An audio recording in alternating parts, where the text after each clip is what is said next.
ஓம் அஜ்ஞானதிமிராந்தஸ்ய ஞானாஞ்சனசலாகயா சக்ஷுருன்மீலிதமேன தஸ்மை ஸ்ரீ குருவே நமः. ஓம் நமோ பகவதே வாசுதேவாய.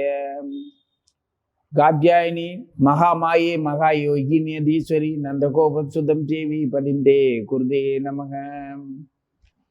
வசுதேவசுதம் தேவம் கம்சசானூரமர்தனம் தேவகி பரமானந்தம் கிருஷ்ணம் வந்தே ஜெகத்குரு. பகவத்கீதை 5வது அத்தியாயம் 12வது ஸ்லோகம். கர்மயோகி கர்ம பலனை துறந்து நிலையான சாந்தியை அடைகின்றான். அப்படி இல்லாதவன் ஆசையால் தூண்டப்பட்டு பலனில் பற்று கொண்டு கர்மங்களால் கட்டுப்படுகின்றான். முதல்ல சரீரத்தாலும் மனதாலும் புத்தியினாலும் புலன்களாலும் பற்றுதல் இல்லாமல் ஆத்ம சுத்திக்காகவே யோகிகள் கர்மத்தை அனுஷ்டிக்கின்றார்கள்னு சொன்னாரு. அதே கர்மத்தை கர்ம பலனை துறந்து நிலையான சாந்தி அடைகிற வழியே சொல்லிட்டாரு. ஆனா அப்படி கர்ம பலனை துறக்காமல் கர்மத்தின் பலனை தன்னுடைய செயலின் விளைவை தானே அனுபவிக்கணும்னு நினைக்கிறவே அமைதி இல்லாதவனாக ஆகின்றான். எப்படி அமைதியை இழக்கிறான்னா ஆசையால் தூண்டப்படுகின்றான். ஆசையால் தூண்டப்படுகின்றான்னா அவன் எந்த விதமான ஆசைகளுக்கு தூண்டப்படுகின்றான்? நமக்கெல்லாம் அப்படி ஆசை இல்லையே. அப்படின்னா ஆசை இல்லாதவனா தன்னை காட்டிக்கிறதுக்கு ஒரு ஆசை இருக்குது. அறிவில்லாதவனா காட்டிக்கிறதுக்கு கூட ஆசையா இருக்கிறாங்க. அப்புறம் ஆசை இல்லாதவனா காட்டிக்கிறதுக்கு ஏன் ஆசைப்பட மாட்டான்? அறிவில்லாதவனா காட்டிக்கிறதுக்கு எப்படி ஆசைப்படுறான்? அப்படின்னா அறிவுங்கிறது என்னது? எல்லா உயிருக்குள்ளேயும் இருக்கக்கூடிய புலனும் புலன் நோக்க பொருட்களும் அது பற்றிய சிந்தனையும் ஆசை வயப்படக்கூடியது அப்படிங்கிறத பேசிட்டு ஆசையின் காரணமாக தான் நம்ம புலனை கொண்டாடுறோம். அது உடற்புலன் மட்டும் இல்லை, மனப்புலனும் சேர்ந்தே ஒருத்தனை அனுபவிக்கிறதுக்கு, கௌரவப்படுத்திக்கிறதுக்கு, மகிழ்ச்சி அடைகிறதுக்கு, எல்லாத்தையும் தனது உரிமை ஆக்கிக்கிறதுக்கு, எல்லாத்துக்கும் உரிமை இருந்தும் கூட நான் உரிமை இல்லாதவனா காட்டிக்கிறேன் அப்படிங்கிற பெருமைக்கு இப்படி பல்வேறு வகையான உணர்ச்சிகளை எல்லாத்தையுமே வச்சுக்கிட்டு தன்னை உயர்ந்தவனா நினைச்சுக்கிறவே பற்றில்லாதவனாகவும் வந்த பாசங்களுக்கு அப்பாற்பட்டவனாகவும் பக்தி உள்ளவனாகவும் தன்னை காட்டிக்கிறவன் அறிவே இல்லாதவன். அறிவில்லாத அவன் எனக்கு தன்னை தாழ்ந்தவனாகவும் எளிமையானவனாகவும் பகட்டோட இருக்கும்போதே அப்படி தன்னை வெறுமனை பிரகடனப்படுத்திக்கிறவே அறிவில்லாதவன். அப்ப அந்த அறிவில்லாதவனா நடந்துக்கிறதுக்கும் அவனுக்கு அவ்வளவு ஆசை. எப்படி இருக்குது? இதெல்லாம் சாதாரண உணர்ச்சிகள் கிடையாது. அவ்வளவு சுலபமாலாம் நம்ம உடல் எடுக்கக்கூடிய அந்த நிலையை விட்டுற முடியாது. நீ அறிவாளி ஆயிரு, இல்ல அறிவு இல்லாதவனாயிரு.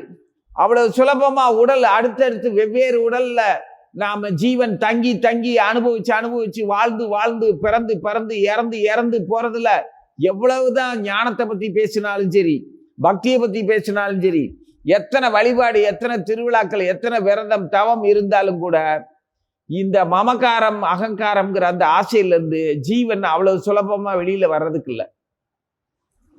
ஏன்னா நமக்கு வாழ்ந்து பழகிறதுல கூட ஒண்ணு வீணா போன வாழ்க்கைன்னு பழிச்சு விரோதமா கொடுமையா பேசுறதுக்கு ஒரு ஆசை வரும். விரக்தியாவும் வெறுமையாவும் சூன்யமாவும் முட்டாள்தனமா பேசுறதுக்கு ஒரு ஆசை வரும்.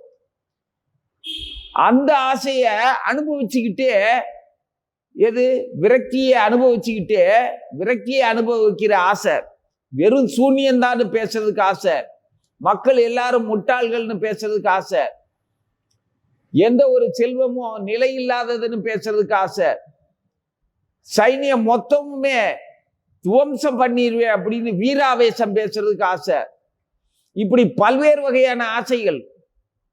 அதெல்லாம் சிறப்புன்னு நினைச்சு கொண்டாடுற ஒரு முட்டாள்தனம். தலையும் தெரியாம வாழும் தெரியாம வாழ்றது. இது எப்படி இருக்கு? நம்ம வேடிக்கை பார்க்கலாம். தன்னோட வாலை கடிக்கிறதுக்காக நாய் வால் பக்கம் திரும்பிக்கிட்டே இருந்ததுன்னா ஒரே இடத்துல சுத்திக்கிட்டே இருக்கும். எப்படியாவது வாலை நம்ம கடிச்சிருவோம். கவிரும் வாலில் வந்து அதுக்கு ஏதாவது ஒன்று, அதாவது நமக்கு கை இருக்கிற மாதிரி நம்மளால முதுக வச்சு சொரிஞ்சிக்க முடியாது, எதுலையாவது போய் தேப்போம். இல்லாட்டி இந்த முன்னெல்லாம் பெரியவங்களை நான் பார்த்துருக்கிறேன், அந்த விசிறி வச்சிருப்பாங்க கோடை காலத்துல, விசிறி கம்பை வச்சுக்கிட்டு பின்னால முதுகுல தேய்ப்பாங்க. அதே மாதிரி குளிக்கும் போது மற்ற இடங்கள்ல முதுக தேய்க்கிறதுக்கு ஆள் வேணும், இல்லாட்டி தன்னோட டவலை வச்சு தேய்ப்பாங்க. இந்த மாதிரி மனிதர்கள் இப்படி செய்யற மாதிரி நாய் தன்னுடைய வாலை அதை வாயிட்டு தானே பல்லிட்டு தானே கடிச்சு சொரிஞ்சுக்கணும். அதை கடிக்கிறதுக்கு திரும்பிச்சுன்னா சுத்திக்கிட்டே இருக்கும் ஒரே இடத்துல. இதே மாதிரி தான் இதை வேடிக்கை பார்த்தோம்னா அப்படி இருக்கும். இப்ப நான் ஏதாவது ஒரு உதாரணத்தை சொல்லி எனக்கு தெரிஞ்சதை நான் சொல்றேன். எந்த அளவுக்கு எனக்கு புரிஞ்சிருக்கிறோ அந்த அளவுக்கு தான் எனக்கு தெரிஞ்சிருக்குது. உங்களுக்கு என்னைய மாதிரியே உங்களுக்கு தெரிய வைக்கணும்னு நான் முயற்சி பண்றேன். நீங்க அந்த அளவுக்கு என்ன அளவுக்கு தெரிஞ்சுக்கிறதுக்கு மேலேயே உங்களுக்கு புரிஞ்சிடலாம்.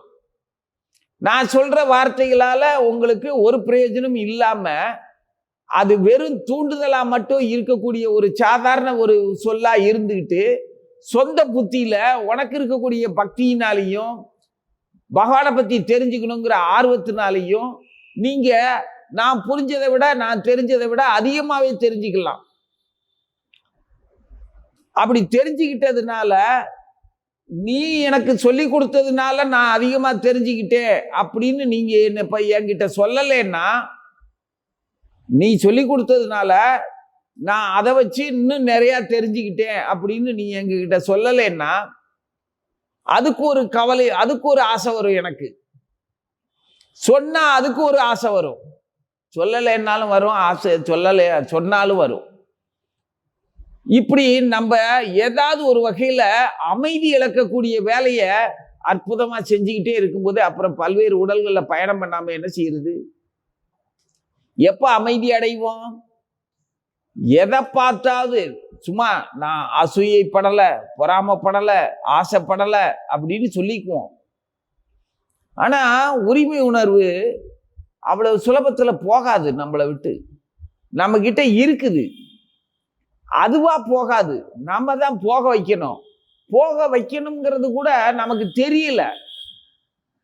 அது இல்லாம இருக்கிறேன்னு சொல்லி நம்மள அதை வச்சுக்கிட்டே தான் அது இல்லைன்னு சொல்றோம். நம்ம எங்க அப்பன் குதிரைக்குள்ள இல்லைங்கிற மாதிரி நம்ம வச்சுக்கிட்டே தான் அது இல்லை இல்லைங்கிறோம். எப்பேற்பட்ட மகான்கள் எவ்வளவு முயற்சி பண்ணிக்கிட்டு இருக்கிறாங்க. பல மாதிரி தவங்கள்லாம் இருக்காங்க. இருந்து என்ன பண்றாங்க?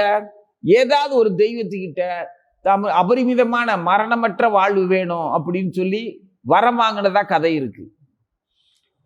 இந்த உடல்ல நான் சாகவே கூடாது அப்படிங்கிறதுக்காக. ஆனாலும் ஏதாவது ஒரு வழியில சாவு உனக்கு வந்துடும் அப்படின்னு சொன்ன உடனே தந்திரமா அவங்க பல தந்திரங்கள்ல மரணத்தை தவிர்க்கிற மாதிரியான வரத்தை தெய்வத்துக்கிட்ட வாங்கிடுறாங்களாம். ஆனா அதே தெய்வங்கள் அவனுடைய வாழ்க்கை முறையை வாழ்க்கை முறை மற்ற உயிர்களுக்கு தொந்தரவா இருக்கும் போது அவனை அப்புறப்படுத்துறதுக்காக அவனுக்கு வரம் கொடுத்த வழியிலேயே போய் அந்த வரத்துக்கு எந்த கேடுமே இல்லாம வேறொரு புதிய தந்திரத்துல அந்த இறைவன் வந்து அந்த அசுரனை, அதாவது மரணமற்ற வாழ்வு வேணுங்கிற அந்த பேராசக்காரனை அழிச்சு போடுறாரு. பகவானால் அழிக்கப்பட்டதுனால, பகவானால் அவன் சம்ஹாரம் பண்ணப்பட்டதுனால, வதம் பண்ணதுனால அந்த ஜீவன் பகவானோட சேர்ந்துருச்சு. சேர்ந்துட்டா போதுமா? அப்போ பக்தி பண்ணி முக்திக்கு போறவனும் பகவானை எதிர்த்து மூர்க்கத்தனமா வாழ்ந்து அரக்கத்தனமா இருந்து கொடிய மற்ற எல்லா உயிர்களையுமே கொடுமையா துன்புறுத்தினவனும் பகவானை அழிக்கப்பட்டவனும் பகவானோட கலந்துடுறான், பகவான் ஆத்மாவில் போயிடுறான் அப்படின்னா, வீடு பேர் அடைஞ்சிடுறான்னா, அப்ப பக்தி பண்ணி அடைகிறவனுக்கும் இவனுக்கும் என்ன வித்தியாசம்? அது எப்படி ரெண்டும் ஒன்னாகும்? என்ன அர்த்தத்துல பேசிக்கிட்டு இருக்கிறோம்? அவன் ரெண்டு பேருமே பக்தி பண்ணி முக்தி அடைகிறவனும் பகவானுடைய கரங்களால் சக்கரத்தாயுதத்தினால அழிக்கப்பட்டு அடைஞ்சவனோ விடுதலை பெற்றவனோ எப்படி ஒரே மாதிரியான முக்தி ஆகும்? இவனும் பகவானுடைய திருவடியில ஐக்கியம் ஆயிடுறான். சரி, அப்போ 2 பேருக்குமே மறுபடி வாய்ப்பு கொடுக்கப்படுது, இறைவனாலேயே கொடுக்கப்படுது. அதெல்லாம் பெரிய விஷயம், யுக யுகமா நடக்கக்கூடிய விஷயங்கள். அந்த யுகங்கள்ல யுகத்தோட முடிவு வரைக்கும் அந்த ஜீவன் பகவானுக்குள்ளேயே ஒடுங்கி இருக்கிறதாகவும், அதுக்கப்புறம் பிரளயத்துக்கு அப்புறம் மறுபடி படைப்பு தொடங்கும் போது அதே ஜீவர்கள் அவரவர் இடத்துல இருந்து, அது வரைக்கும் யோக நித்திரையில இறைவனோட இருந்தவங்க, அடங்கி இருந்தவனுங்க, ஒரு குறிப்பிட்ட காலம் கழிச்சு அவனோட தகுதிக்கு தகுந்த மாதிரி பல்வேறு தொடக்கத்துல படைப்புல பழையபடி பல் விருட்சங்களாகவோ விலங்குகளாகவோ புல் பூண்டாவோ புழு பூச்சியாவோ மனிதராவோ மிருகமாவோ எப்படியோ அவன் தகுதிக்கு தகுந்த மாதிரி ஒரு பிறவியை திரும்ப தொடங்குது அப்படின்னு சொல்றாங்க. சரி, ஒவ்வொரு யுகமும் யுகத்தோட தன்மை, பிரளய கால அழிவு காலங்கள், திரும்ப படைக்கப்படக்கூடிய காலங்கள், அதெல்லாம் நீண்ட மிகப்பெரிய விஷயங்கள். அதெல்லாம் பாகவதம் பகவத்கீதையில காலங்காலமா சொல்லப்பட்டிருக்கு. பெரியவங்க எல்லாமே, அதுல எந்த சந்தேகமும் இல்லை. புரிஞ்சிக்கிறதுக்கான நமக்கு அறிவு பத்தாது. என்னதான் வானளாவிய அளவு பத்தி பேசுறோம்னாலும் அது மனதளவுல அது சாத்தியப்படுறதையோ அதனுடைய இயக்கத்தையோ புரிஞ்சிக்கிறதுக்கும் நம்ப முடியும் மனப்பூர்வமா. சரி, அது அப்படித்தான் இருக்கும், இருந்துட்டு போகுது, அது அப்படித்தான் நடக்கும் அப்படின்னு நம்ப முடியும். ஆனா அது எப்படி நிகழும் அப்படிங்கிறத புரிஞ்சிக்கிறதுக்கு முடியாது. நாம எதை வச்சு புரிஞ்சுக்கலாம்? நம்ம பக்கத்துல இருக்கக்கூடிய உணர்வுகளை வச்சு புரிஞ்சுக்கலாம். நம்ம பக்கத்துல என்ன இருக்குது? நாம இப்ப சொன்ன மாதிரி எதுக்கெல்லாம் ஆசைப்படுறோம்? இனத்து மேல ஆசை, பற்றில்லாத தன்மை மேல ஆசை, பற்றோட இருக்கிற தன்மை மேல ஆசை, எல்லாமே பகவான் தானே கொடுத்தாருன்னு ஆசை.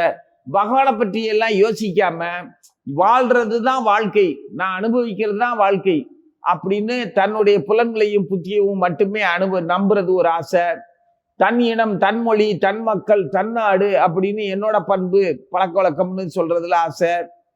இதுல இப்போ மொழி வேற்றுமையில வச்சுக்குவோம். உதாரணத்துக்கு தண்ணின்னு சொல்றோம், தண்ணீர், இன்னொருத்தன் ஜலம், இன்னொருத்தன் பானி, இன்னொருத்தன் வெள்ளம், இப்படி விதவிதமா பேர் இருக்கு.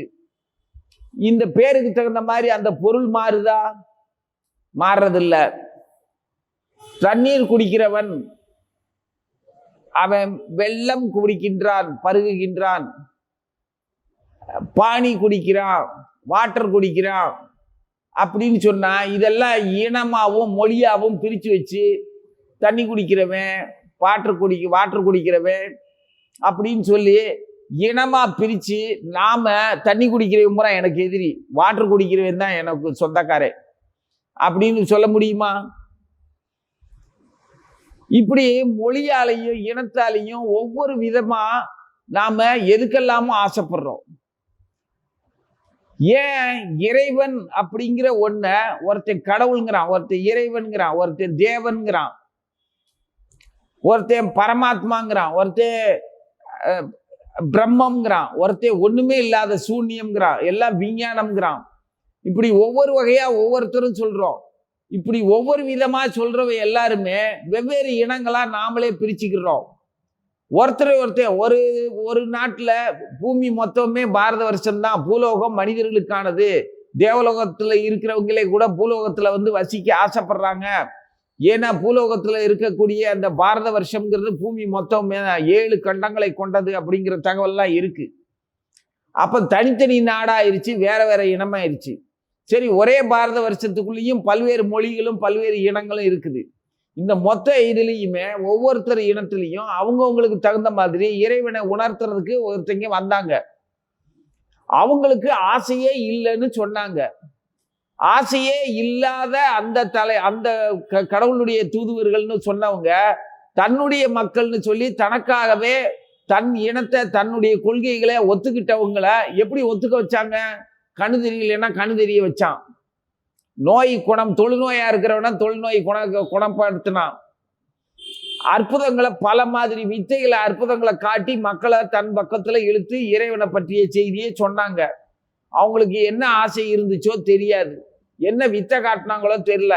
ஆனா அந்த இனத்துக்கு அந்த இனத்தை மட்டுமே அவன் காப்பாத்துறதா வச்சுக்கிட்டு அவனை அண்டி பிழைக்காதவனா, அவன் கொள்கையை ஏத்துக்காதவனுங்க மற்றவங்க எல்லாம் அவனுக்கு விரோதமானவர்களா ஆக்கி விட்டாங்க. அவங்களே அவனுங்க எல்லாம் கட்டையில ஆணி அடிச்சு கொன்னுட்டாங்க.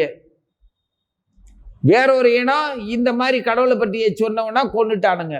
சரி, இன்னொரு இடத்துல அவனும் கடவுளை பற்றி சொன்னான், கல்லால் அடிச்சே கொண்டுட்டானுங்க. கடவுளுக்கு உருவமெல்லாம் கற்பிக்காத, வெட்ட வெளியில அவ இறைவனை பற்றி தொழுகிறது தான் வேணும். தொழுதல் அப்படின்னா என்ன? வணங்குறது. தெய்வம் தொழால் கொழுநன் தொழுநல் அப்படின்னு நம்ம திருக்குறளையும் தமிழ்லையும் வரும். அந்த மாதிரி ப்ரே பண்றது, தொழுகிறது, வணங்குறது, பூஜை செய்வது, பஜனை பாடுவது, நாம சங்கீர்த்தனம் பண்ணுவது எல்லாமே இறைவனை வழிபடுற விஷயம்தான். இப்படி வெவ்வேறு விதமா சொல்றாங்க. அவன் அப்படி முன்னக்கூடிய சொன்னவன அவன் கொள்கைக்கு ஏத்துக்கிட்ட ஒரு கூட்டம் இருக்கிற மாதிரி ஏற்றுக்கொள்ளாத கூட்டத்தையும் எல்லாம் ஒருத்தருக்கு ஒருத்தர் சண்டை போட்டு ஒருத்தர் அழிச்சுக்கிட்டாங்க. அப்போ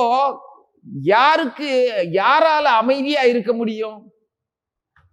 நம்ம பாரதத்துல நமது குரு மகாராஜ் அவர்கிட்ட ஒருத்தர் கேட்கிறாரு. குரு மகாராஜ் கிட்ட நீங்க கேள்விப்பட்டிருப்பீங்க, இந்திய விடுதலைக்காக பாடுபட்ட சுபாஷ் சந்திர போஸ்னு ஒரு மாவீரர். அவர் நம்ம பக்தி சித்தாந்த சரஸ்வதி மகாராஜ் கிட்ட கேட்கிறாரு, உங்களுடைய பக்தர்களா இருக்கிறவங்க எல்லாம் தேசப்பற்று உள்ளவங்களா எங்களுக்கு கொடுத்தீங்கன்னா நாங்க நம்ம தேசத்தோட விடுதலைக்கு நாங்க பாடுபடுவோம். உங்க பக்தர்களை பூரா எங்க தேசப்பற்று இயக்கத்துல சேருங்க அப்படின்னு கேட்கிறாரு. அப்போ பக்தி சித்தாந்த சரஸ்வதி மகாராஜ் அந்த தலைவரை பார்த்து கேட்கிறாரு, உங்களுக்கு முற்பிறவியை பற்றி மறுபிறவியை பற்றி நம்பிக்கை இருக்கா அப்படின்னு கேட்டாரு. ஆமா, நம்பிக்கை இருக்குது எனக்கு. அப்படி ஒரு முற்பிறவி அடுத்த பிறவிங்கிற மறுபிறவியை பற்றி நம்பிக்கை இல்லாதவன் எப்படி ஒரு இந்துவா இருக்க முடியும் அப்படின்னு அவரு போசையா கேட்கிறாரு. அப்படி நம்பிக்கை இருந்ததுன்னா அடுத்த பிறவியில நீங்க வேற ஒரு தேசத்திலேயோ வேற ஒரு மொழி வேற ஒரு இனத்தை சேர்ந்தவராவோ பிறந்துட்டீங்கன்னா அப்போ எந்த நாட்டுக்காக எந்த மொழிக்காக பாடுபடுவீங்க அப்படின்னு கேட்டாரு. அந்த தேசத்துக்காக தானே, பிறந்த தேசத்துக்காக தானே பாடுபடுவீங்க அப்படின்னு கேட்டோன்னா, நீங்க ஒரு குறிப்பிட்ட இனத்துல மக்கள் வாழ்றதையும் அந்த இனத்துக்கு எதிரான வேறொரு இனத்துக்காரங்க கிட்ட போராடுறதுல இருந்து போராடி விடுதலைங்கிற பேர்ல நீங்க தற்காலிகமான இந்த பிறவிக்கான விடுதலைக்காக பாடுபடுறீங்க. நான் மொத்தத்திலேயே மனித இனம் முழுவதுமே இந்த பிறப்பு இறப்புங்கிற சூழல்ல இருந்து விடுதலை ஆகணும் அப்படிங்கிறதுக்காக நாங்க பாடுபடுறோம் அப்படின்னு இவர் சொன்ன உடனே அவர் அமைதியா ஒன்றும் சொல்லாம சரி உங்க விருப்பப்படி நீங்க இருங்க அப்படின்னு போயிட்டார். தேசபக்திக்கு விரோதமானவரா பக்தி சித்தாந்த சரஸ்வதி மகாராஜ் சொல்லல.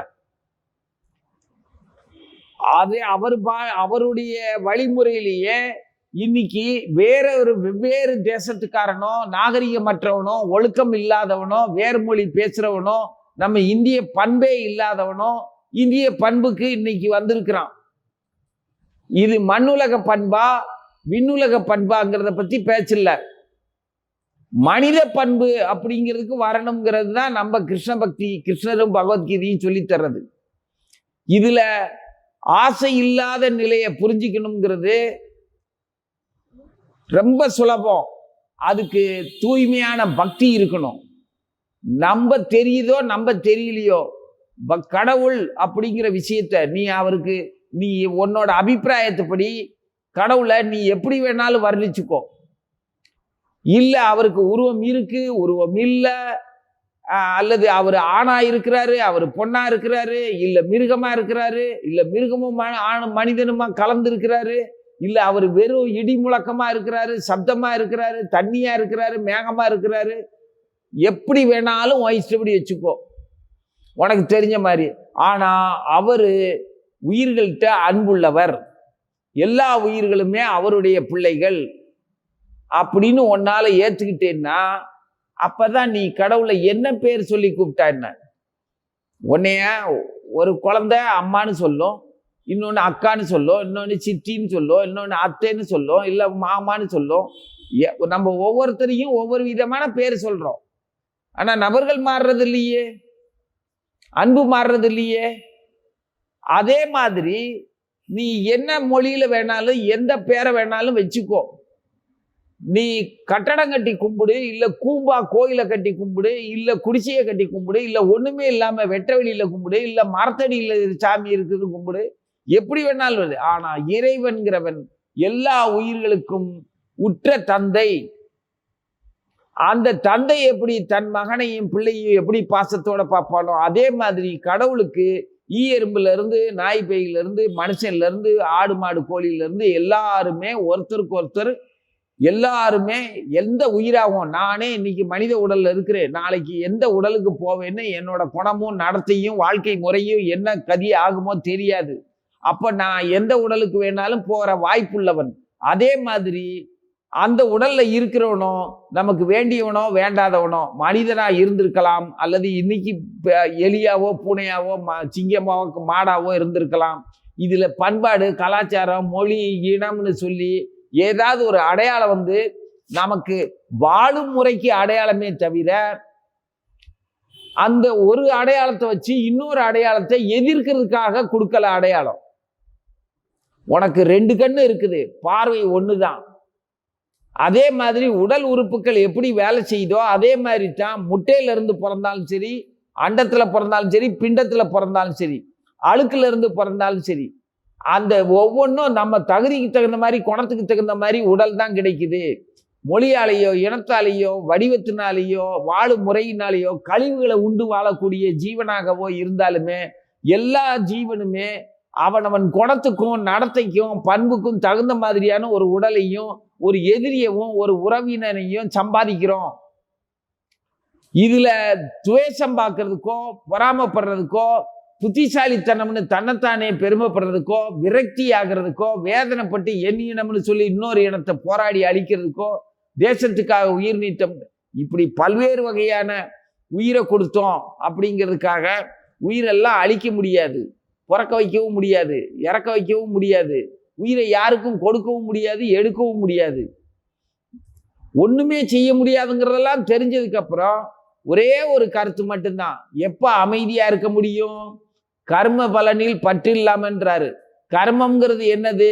நீ உனக்காக வாழ்ந்தாலும் சரி, குடும்பத்துக்காக வாழ்ந்தாலும் சரி, நாட்டுக்காக வாழ்ந்தாலும் சரி, மொழிக்காக வாழ்ந்தாலும் சரி, இலக்கியத்துக்காக வாழ்ந்தாலும் சரி, தெய்வத்துக்காக வாழ்ந்தாலும் சரி, எதுக்காக வாழ்றோம்ங்கிறது எல்லாமே நம்மளுடைய வாழ்க்கை முறையில் தானே தவிர உண்மையில யாருக்காகவும் யாரும் வாழவே முடியாது. எதுக்காகவோ எதையும் வாழ முடியாது. எதையும் வளர்க்கிறேன் பேர்வழி, நான் மொழியை வளர்க்கிறேன், தேசத்தை வளர்க்கிறேன், என் நாட்டை வளர்க்கிறேன் அப்படிங்கிறதுக்கும் முடியாது. எல்லாத்துக்கும் சேர்த்து உண்மையிலேயே நீ எதை வளர்க்கணும்னு விரும்புறியோ அதுக்காக தேசப்பற்று இருக்கக்கூடாதா, மொழி பெற்று இருக்கக்கூடாதா, தாய் தேசத்து பண்ண மேல ஆசைப்படக்கூடாதுன்னா வச்சுக்கோ.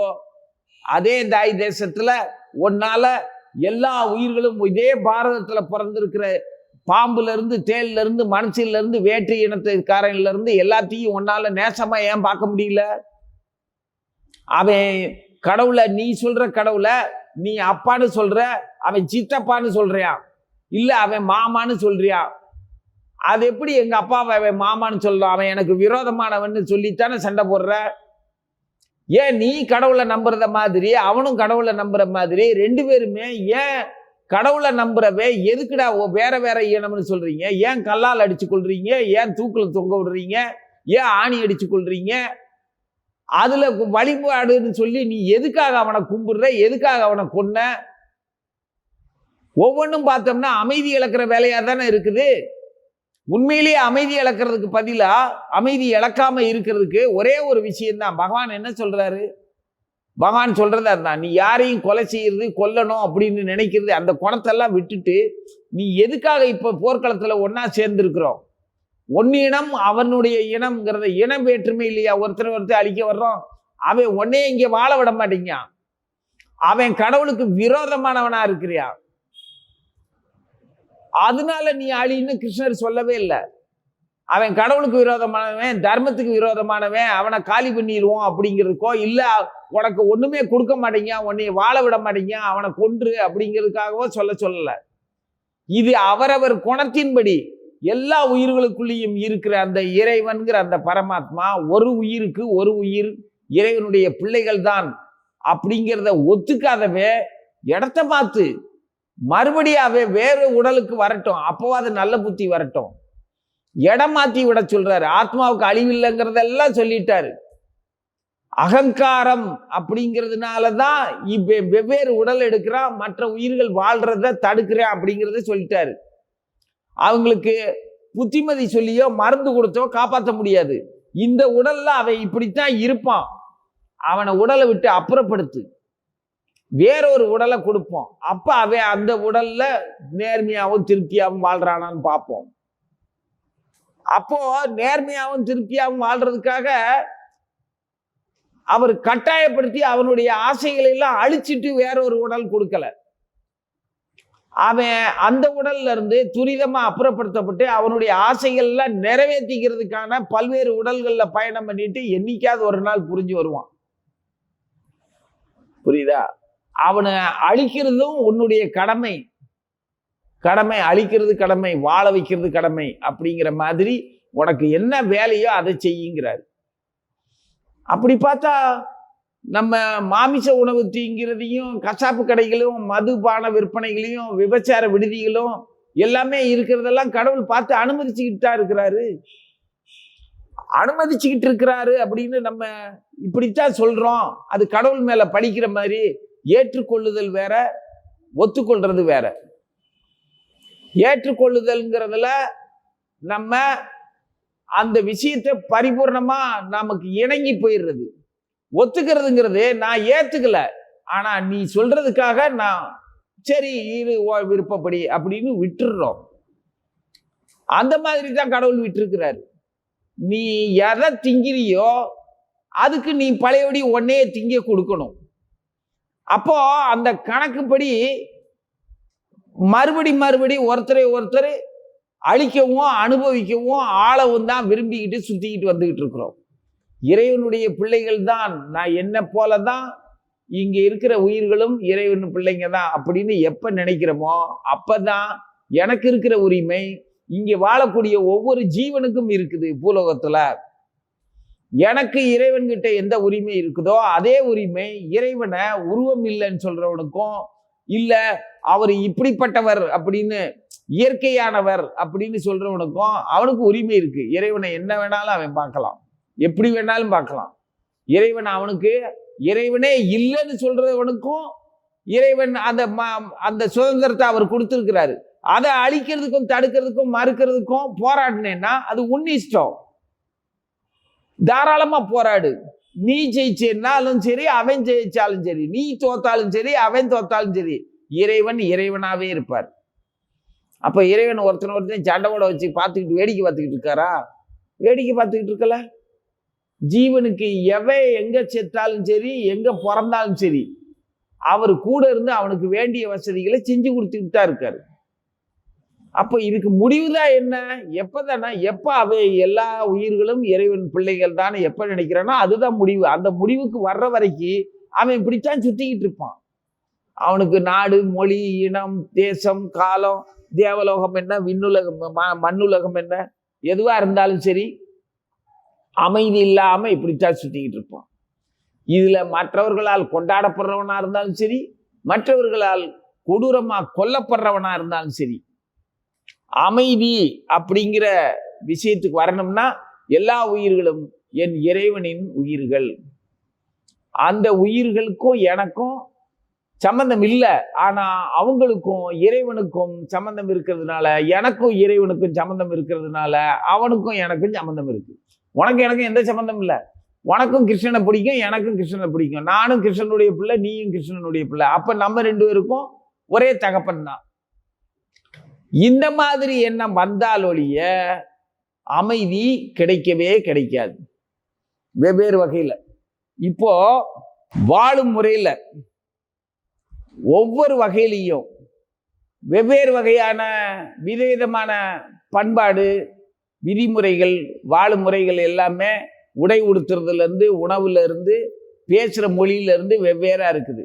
ஆனா அந்த எல்லா மொழியும் தெரிஞ்சுக்கிறதுக்கும், எல்லா விதமான உடைகளையும் உடுத்திக்கிறதுக்கும், எல்லா விதமான அலங்காரங்கள் பண்றதுக்கும், எல்லா விதமான உணவுகளை சாப்பிட்றதுக்கும் இன்னைக்கு எப்படி புலன் அனுபவிக்கிறதுக்கு மட்டும் எல்லா நாடும் அந்த உடையும் அந்த மொழியும் அந்த தீவனமும் அந்த பண்டமும் தேவைப்படுது. அனுபவிக்கிறதுல மட்டுமே மாற்றிக்க மாட்டேங்க. இன்னைக்கு என்ன, நீ என்ன வீட்டில் என்ன சாப்பிட்டீங்க? கமகஜியா, புரோட்டா, சப்பாத்தி, குருமாலாம் எப்படி வந்துச்சு? யார் செஞ்சா? நம்ம நாட்டில் குதிரவலி அரிசியும் சோளக்கஞ்சியும் கம்மங்கஞ்சியுமா குடிச்சிக்கிட்டு இருக்கோம். இன்னைக்கு எவ்வளோ வக்கனே. அப்புறம் வேற நாட்டு உணவெல்லாம் சர்வ சாதாரணமாக ஆகிட்டீங்க. அப்பெல்லாம் அந்த எதிரி நாட்டு ஏற்பாடு, எதிரி நாட்டினுடைய உணவு எதுக்கு நம்ம எதிர்த்து சாப்பிட்றோம்? அப்போ உன்னுடைய புலன் தேவைக்குன்னு சொன்னால் எதை வேணாலும் ஏற்றுக்குவேன். கொடூரமாக நடந்துக்கிறோம் சில சமயம். அடுத்தவன் பொண்ணுங்களையும் அடுத்தவன் பிள்ளைகளையும் அடுத்தவன் சொத்தையும் சூறையாடுறதுக்கு. ஏண்டா இறைவன் பேராலையா இப்படி சூறையாடுறது? அப்போ அவனை அழிக்கிறதுக்கு இறைவன் வேற ஒருத்தனை ஏற்பாடு பண்ணா உடனே இறைவன் கொடுமையானவனா? இல்லை எண்ணு இனம்னு சொல்லி நீயும் அப்படித்தான் போராடுற. அதே அவன் செஞ்ச அதே அக்கிரமத்தை நம்ம பதிலுக்கு அவனுக்கு செய்ய வேண்டியது இருக்குது. எல்லாரையும் வாழ வைப்போம்னு சொல்லி வாழ வச்சோம்னா ஒத்துக்கிறோமா? எல்லாரையும் வாழட்டும்னு சொல்லி இடம் கொடுத்தா அதிக பிரச்சனைத்தனமா அக்கிரமம் பண்றவெல்லாம் ஆள ஆரம்பிச்ச உடனே இடம் கொடுத்தவே என்னைக்காவது அவனும் கோபப்பட்டு பதிலுக்கு அடிக்க வேண்டியது வந்துடுது. ஆக மொத்தத்துல வாழ்க்கைங்கிறத விட்டுட்டு போராடுறது தான் இங்க பொழப்புன்னே ஆயிடுச்சுன்னா இறைவனை பற்றிய பேசுறதுக்கு உனக்கு என்ன தகுதி இருக்குது? கடவுள் பாரபட்சம் இல்லாத கடவுளை பற்றி விமர்சனம் பண்றதுக்கோ, அவருடைய வடிவம் இப்படி இருக்கும், அவருடைய ரூபம் இப்படி இருக்கும், அவருக்கு ரூபமே கிடையாது அப்படின்னு விதவிதமா பேசுறதுக்கு உனக்கு என்ன உரிமை இருக்குது? ஒன்னையவே உனக்கு தெரிஞ்சுக்கல. ஆனா உன்னுடைய தேவைக்கு தகுந்த மாதிரி எந்த நாட்டு பொருளா இருந்தாலும், எந்த நாட்டு பழக்க வழக்கமா இருந்தாலும், எந்த நாட்டு உடையா இருந்தாலும், எந்த இனத்தினுடைய உணவு பழக்கமா இருந்தாலும் மொத்தமா வாங்கி திங்க முடியுது, நல்லா அனுபவிக்க முடியுது உடல் தேவைக்கு. அப்ப எவ்வளவு சுயநலம்! அந்த பற்றுல மட்டுமே வேறுபாடு பார்க்காம எல்லாத்தையும் அனுபவிக்க தெரியுது. யார் இன்னைக்கு பழைய முறைப்படி நம்ம ஹரே கிருஷ்ணா இயக்கத்துல இருக்கிறவங்க இந்திய முறைப்படி, பாரம்பரிய முறைப்படி ஒரு வேஷ்டியை கட்டி இருந்தா, ஒரு புடவையை உடுத்தி இருந்தா, என்னமோ பெரிய ஏதோ ஒரு தனி ஒரு இனம், தனி ஒரு இயக்கத்துல சார்ந்துட்டாங்க. நம்ம சாதாரணமான ஒரு எல்லாரும் சமந்தாங்கிற ஒரு அன்பான ஒரு இயக்கம் இல்லாம ஜாதி வேற்றுமை, வர்ணாசிரமம் எல்லாத்தையும் பழிச்சு பேசிக்கிட்டு அவங்கெல்லாம் தங்களை பெரியவங்களா நினைச்சுக்கிறாங்கன்னு சொல்லி சாதாரண அறிவே இல்லாத மிலேச்ச நாகரிகத்திலையும் ஒரு ஒழுக்கமும் பண்பும் இல்லாதவன் கூட கேலி பண்றான். ராமம் போட்டிருக்கிறதையும் வேஷ்டி கட்டி இருக்கிறதையும் எப்படி இவங்க கிட்ட பிரச்சாரம் பண்றோம்? எல்லா நாட்டுக்காரனும் இந்த வேஷ்டியை கட்டிக்கிட்டு திலகத்தை போட்டுக்கிட்டு ஹரே கிருஷ்ணா மாமந்திரம் பாடிக்கிட்டு பார்க்கும்போது வேடிக்கை தானே பார்க்குறோம். அவங்கெல்லாம் ஒத்து போறவனும் எதிர்த்து பேசுறவனும் கேலி பண்றவனும் கூட வேடிக்கை தான் பார்க்குறான். இதுதான்டா மனித வாழ்க்கை அப்படின்னு எவனால மனப்பூர்வமா ஏற்றுக்கொள்ள முடியுது? அப்படி யாரெல்லாம் நீ சொல்ற ஊரறிஞ்ச கொள்ளையடிக்கிறவனும், திருடுறவனும், ஒழுக்கம் இல்லாதவனும், வேசித்தனமான இருக்கிறவனையும் இதே தெய்வம்னு கொண்டாடுறாங்க. தெய்வத்தை தவிர மீதி எல்லாத்தையும், எல்லா ஒழுக்கக்கேடான ஒரு மனுஷனை, உன்னை விட கேவலமான மனுஷனை, பெற்ற தாய் தகப்பனை விட, கூட பிறந்தவங்களை விட எவனோ ஒருத்தனை, ஒரு வேசி பையில, ஒரு வேசியா இருக்கிறவங்கள இதே தெய்வம்ங்கிறான், அம்மாங்கிறான், தெய்வ பிறவிங்கிறானுங்க. கூத்தாடிகளை எல்லாம் கொண்டாடிக்கிட்டு இருக்கிறானுங்க.